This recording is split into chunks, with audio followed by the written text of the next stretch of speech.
ની અંદર જે ઉતાર ચઢાવ જોયા ખાસ કરીને એમાંથી એક પર્ટિક્યુલરલી આઈટી સેક્ટર ખાસું એવું આપણને ઘટતું દેખાયું. હવે અહીંયા જે સર્વિસ સેક્ટર છે એના પર તો કોઈ ટેરિફ નથી લાગ્યા, પરંતુ આઈટી સેક્ટરનું જે પ્રમાણેની નિર્ભરતા યુએસ પર વધારે છે અને ત્યાં એક મંદી આવવાની આશંકાએ આપણને જે ઘટાડો આવતો દેખાયો એની અસર અહીંયાથી થોડી ઘણી આવી. પરંતુ હવે અહીંયાથી ટીસીએસ જેવી કંપનીઓએ પરિણામ પણ જાહેર કરી દીધા છે અને ટીસીએસે કમેન્ટ્રીમાં જે એક બે વાત કહી છે એ ઘણી મહત્ત્વની છે કે આ બજેટ કટ નથી દેખાઈ રહ્યા કે ડીલ ઓછી થતી નથી દેખાઈ રહી, માત્ર થોડીક ડિસિઝન મેકિંગની અંદર ડીલે આવી રહ્યું છે કે જે આ બધી અનસર્ટેનિટી છે એ બધાની વચ્ચે. અને આઈટી સેક્ટર આપણે જોયું છે કે છેલ્લા 3-4 મહિનાની અંદર ખાસું એવું ઘટીને 52 વીક લો પર પણ આપણે ઘણા બધા સ્ટોક પહોંચતા જોયા છે. લાગે છે કે અહીંયા આ ફરી વેલ્યુ અનલોકિંગ વાળું એક સેક્ટર બની જશે આ અનિશ્ચિતતા વચ્ચે. બહુ ઇમ્પોર્ટન્ટ પોઈન્ટ આપે લીધો છે અને આઈ થિંક સારું આપણે ટીસીએસ ના એક્ઝામ્પલ સાથે વાત કરીએ. ટીસીએસ ની મેનેજમેન્ટે બહુ જ કોન્ફિડન્સ સાથે અમુક વસ્તુ સજેસ્ટ કરી છે અને તમે ખરેખર સારી રીતે પુટઅપ કરી એ વસ્તુને. એની મેનેજમેન્ટ ક્લિયરલી કહી રહી છે કે એ લોકોને ત્યાં આગળ બજેટરી કટ નથી દેખાઈ રહ્યા. એ મેનેજમેન્ટ ક્લિયરલી કહી રહી છે કદાચ એકાદ ક્વાર્ટરના લેગ પછી અહીંયા આગળથી વધારે મોટા ઓર્ડર્સ આવવાના ચાલુ થાય. કદાચ એની કોમેન્ટ્રીમાં તમે જુઓ તો એ લોકો અત્યારના જે નવા ઓર્ડર ઇન્ટેક કર્યા છે એ બધા કોઈ મોટા ઓર્ડર કરતા બી આઈ થિંક નાના ઓર્ડરો ઘણા એક્યુમ્યુલેટ કરીને કર્યા છે, વિચ મીન્સ કે અમેરિકાની અંદર corporate sector definitely wants to spend અને એ લોકો ત્યાં સ્પેન્ડિંગમાંથી અટકી નથી ગયા. અને એ જ આ પોઈન્ટ પ્રૂવ કરે છે કે જો વર્લ્ડની અંદર ડિસરપ્શન લાવવું હોય, અમેરિકાએ પોતાને ત્યાં મેન્યુફેક્ચરિંગ બેઝ બનાવવો હોય, આજની તારીખમાં મેન્યુફેક્ચરિંગ બેઝ વિધાઉટ એઆઈ નહીં થશે. અને એઆઈ ની પાછળનો અંડરલાઈન જે બેકબોન જે છે સોફ્ટવેરનું, એ સોફ્ટવેરના બેકબોન માટે I think Indian IT service કંપનીની જરૂર પડવાની છે. ભલે આજે નહીં પડે, 3 મહિના રહીને પડશે, પણ એ પડશે. અને જે દિવસે એ જરૂર તમારે પડવાની સ્ટાર્ટ થાય ત્યારે જે ઓર્ડર ઇન્ફ્લો હશે એ ઓર્ડર ઇન્ફ્લો મોટા લેવલ લાવવાના સ્ટાર્ટ થશે. બીજો પોઈન્ટ આપણે યાદ રાખીએ, માઇન્ડ વેલ વેરી વેલ, અમેરિકા પોતાની કોર્પોરેટ એટલે કન્ટ્રીની બેલેન્સ શીટ એ લોકો બહુ સરસ રીતે રિસ્ટ્રક્ચર કરી રહ્યા છે. એ લોકોએ $5 ટ્રિલિયન ખર્ચા ડીઓજી ની અંદર એ લોકોએ ઉડાવ્યા છે.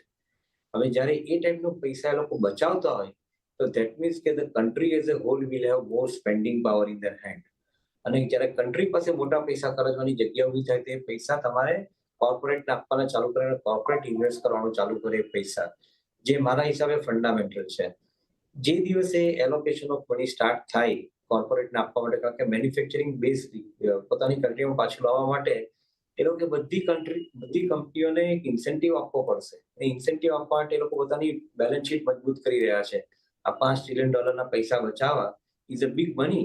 ઇન્ડિયાની આખી સાઇઝ ઓફ ઇકોનોમી કરતા મોટા પૈસા એ લોકો બચાવી રહ્યા છે. મારું એવું માનવું છે કે because of that I think the spending on IT will increase. અને જે દિવસે આઈટી પરનું સ્પેન્ડિંગ ઇન્ક્રીઝ થશે, ઇન્ડિયન કંપનીઓ બહુ માઇન્ડફુલી આઈ થિંક પોતાનું આખું ઓર્ગેનાઇઝેશન રિસ્ટ્રક્ચર કરી રહ્યા છે. Their majority of the service, they are basically creating AI base. અને બધી TCS ગણો, ઇન્ફોસિસ ગણો, એ દરેક કંપની પોતાના AI બેઝ પ્લેટફોર્મ સાથે નવું આઈ થિંક સોફ્ટવેર સોલ્યુશન પોતાના કસ્ટમરને ઓફર કરી રહ્યા છે. We are seeing a fundamental shift. કદાચ એને માટે ઇમિડિયેટ આન્સર આપણી પાસે નહીં આવે અથવા મ્યુટેડ ગ્રોથ આવશે, પણ જે દિવસે અહીંયાથી ગ્રોથ આવવાનું ચાલુ થશે ત્યારે આ બધી કંપનીઓ રિએક્ટ થવાની ચાલુ થશે. મારે એવું માનવું છે કે મોટે ભાગેની આઈટી કંપનીઓએ અહીંયા કરન્ટલી પોતાના બોટમ ફોર્મેશન કરી નાખ્યા છે. જે રીતે લોંગ જમ્પ માટે એક વખત આપણે ઉભા રહીને પછી દોડવાનું ચાલુ કરીએ, એ પરિસ્થિતિમાં અત્યારે આપણી ઇન્ડિયન આઈટી કંપનીઓ છે કે for a long jump I think they already I think consolidated there position. Let's hope for the best. I think I'm remaining more positive on the prospects going forward for Indian IT company than negative. I think definitely એ લોકોને બી change કરવું પડશે model, પણ એ change કરી રહ્યા છે એવું આપણે જોઈ રહ્યા છીએ અહીંયા આગળ. They will have better times going forward એવું આપણે માનીને ચાલીએ. એટલે જો આખી જે પરિસ્થિતિ નિર્માણ થઈ રહી છે એ પરિસ્થિતિમાં કદાચ ઇન્ડિયન આઈટીને એક લાંબા ગાળા માટે એક મોટો ફાયદો થઈ શકે એવી એક અત્યારથી ધારણા છે. એટલે એના પર એક ફોકસ ખાસ કરીને આપણે રાખતા રહીશું. એ સાથે જ દેવેનજી, આમ તો કોઈ સ્ટોક સ્પેસિફિક આપણે ચર્ચા નથી કરી, પરંતુ કોઈક ડિસ્ક્લોઝર આપના? No, I think safe disclosure કે ઇન્ડિયા માર્કેટની અંદર આપણે જે ઓપોર્ચ્યુનિટી વાત કરી એને માટે I think we remain distinctly positive and bullish about it. ઇન્વેસ્ટરોએ I think long term view લેવા માટે કદાચ થોડો સબ્જેક્ટને વધારે ડિટેલમાં સમજવો જોઈએ અને પછી પોતાનું ઇન્વેસ્ટમેન્ટ લોંગ ટર્મ માટેનું પ્લાનિંગ કરીને પોર્ટફોલિયોમાં કરવું જોઈએ એવું અમારો મંતવ્ય છે.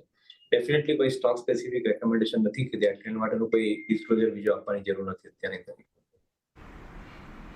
જી દેવેનજી, આભાર આપના આજના દિવસે આપ અમારી સાથે જોડાયા અને આ સમગ્ર મુદ્દે એટલે ઇન ડિટેલ ચર્ચા કરી એના માટે. તો ટ્રમ્પનો પ્લાન તો બદલાયો છે અને એ પ્લાન બદલાયામાં અત્યારે ખાસ કરીને આ ટેરિફ પર પોઝ આવતો આપણને જોવા મળ્યો છે અને એને લઈને વૈશ્વિક બજારોની અંદર ઉતાર ચઢાવ તો રહ્યા, પરંતુ ખાસ કરીને અહીંયાથી ભારત માટે પણ એક નવી તક ઊભી થઈ છે. હવે એ તકને આપણે કેટલી ઝડપીએ છીએ એ દર્શાવશે કે આવનારા સમયમાં આપણે ખાસ કરીને કયા કયા મુદ્દાઓને ખાસ ધ્યાનમાં રાખીએ છીએ. તો અત્યારે